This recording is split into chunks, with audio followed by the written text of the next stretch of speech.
பாரதிய ஜனதா கட்சி வீழ்ச்சியை நோக்கி போய்க் கொண்டிருக்கிறது என்பதற்கான ஒரு தொடக்க புள்ளிதான் ஜந்தர் மந்தரிலே நடைபெற்ற ஜென்சி தலைமுறையினரின் புரட்சியாகும். இது மாணவர்கள், இளைஞர்கள் நடத்திய போராட்டம் என்று மிக சாதாரணமாக பாஜக அரசு கருதியது. ஆனால் இது கட்டுப்பாடற்ற ஒரு மாபெரும் மக்கள் புரட்சியாக மாறியதன் விளைவாகத்தான் தர்மேந்திர பிரதான் அவர்கள் பதவி விலகும் நெருக்கடி உருவாகி இருக்கிறது. பாஜக அரசு பணிந்திருக்கிறது, சரணடைந்திருக்கிறது என்பதை நினைவூட்ட கடமைப்பட்டிருக்கிறேன். மாணவர்கள் மீதும் இளைஞர்கள் மீதும் நடத்தப்பட்ட தாக்குதல்களை, வன்முறை வெறியாட்டங்களை மிக வன்மையாக கண்டிக்கிறேன்.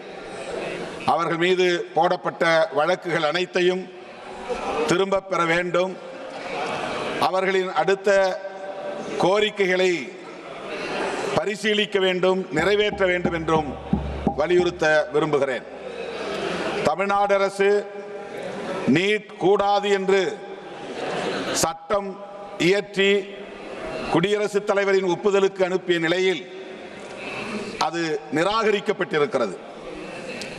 இந்தியாவிலேயே தமிழ்நாடு மாநிலம் எல்லாவற்றிலும் முன்னோடியாக இருப்பதைப் போல் இந்த நீட் தேர்வு முறையால் ஏற்படுகிற பாதிப்புகளை முன்னுணர்ந்து இந்த தேர்வு முறையை கைவிடப்பட வேண்டும் என்பதை தமிழ்நாட்டு மக்கள் தொடர்ந்து வலியுறுத்தி வருகிறோம். மீண்டும் வலியுறுத்துகிறோம். நீட் தேர்வு கூடாது. இதில் சீர்திருத்தம் என்பதில் எந்த பயனும் இல்லை. சட்டங்களை வலிமையாக்குவதால், தண்டனைகளை பெருக்குவதால் இந்த குற்றம் கட்டுப்படுத்தப்பட்டுவிடும், நிறுத்தப்படும் என்று எண்ணுவது மக்களை ஏமாற்றுவதாகும். ஆகவே தேசிய அளவில் ஒரே தேர்வை நடத்துவது என்பதும், அதற்கென்று தேசிய தேர்வு முகமையை நிறுவியிருப்பதும் சாதாரண விளிம்புநிலை மக்களையும் மாநில அரசுகளையும் ஏய்க்கிற முயற்சி என்பதை சுட்டிக்காட்ட விரும்புகிறேன். ஆகவே இந்திய ஒன்றிய அரசுக்கு நான் விடுக்கிற வேண்டுகோள், அடுத்து தேசிய தேர்வு முகமையை கலைக்க வேண்டும். மாநில அரசுகளே தேர்வு முறைகளை வரையறுத்துக் கொள்ளவும், நுழைவுத் தேர்வை நடத்துவதற்கும் வழக்கம் போல் அனுமதிக்க வேண்டும் என்று கேட்டுக்கொள்கிறேன். மாநில அரசுகளின் உரிமைகளை, அதிகாரங்களை பறிப்பதோடு மட்டுமில்லாமல் ஏழை எளிய மக்கள் இந்த தேர்வில் பயன்பெற முடியாது. ஏனென்றால் எலிஜிபிலிட்டி மார்க்ஸ் என்கிற ஒரு வரையறையும் நீங்கள் வைத்திருப்பதன் மூலம் போதிய மதிப்பெண்களை எடுக்காதவர்கள் ஜஸ்ட் பாஸ் என்கிற நிலையிலே பெருமளவில் பணத்தை கொடுத்து தனியார் கல்வி நிறுவனங்களில் மருத்துவம் படிக்க முடியும் என்பதற்கான வாயில்களை திறந்து வைத்திருக்கிறீர்கள். இதனால் எந்த வகையிலும் கட்டணம் குறைக்கப்படவில்லை. ஏற்கனவே அவர்கள் கேபிட்டேஷன் ஃபீஸ் என்கிற முறையில் கொள்ளையடித்தார்கள்.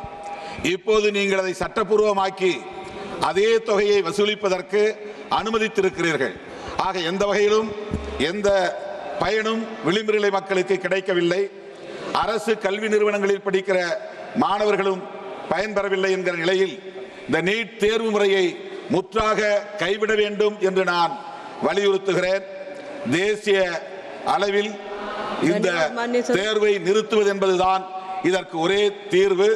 தமிழ்நாட்டுக்கு மட்டுமல்ல, அனைத்து இந்திய அளவில் அனைத்து மாநிலங்களும் தனிப்பட்ட முறையில் நுழைவுத் தேர்வை நடத்துவதற்கு அனுமதிக்க வேண்டும். அதற்கு ஒரே தேர்வு கல்வியை மீண்டும் ஒத்திசைவு பட்டியலில் இருந்து மாநில அதிகார பட்டியலுக்கு மாற்ற வேண்டும் என்று வலியுறுத்தி கேட்டு வாய்ப்புக்கு நன்றி கூறி முடிக்கிறேன். सदन सहमत हो तो सदन की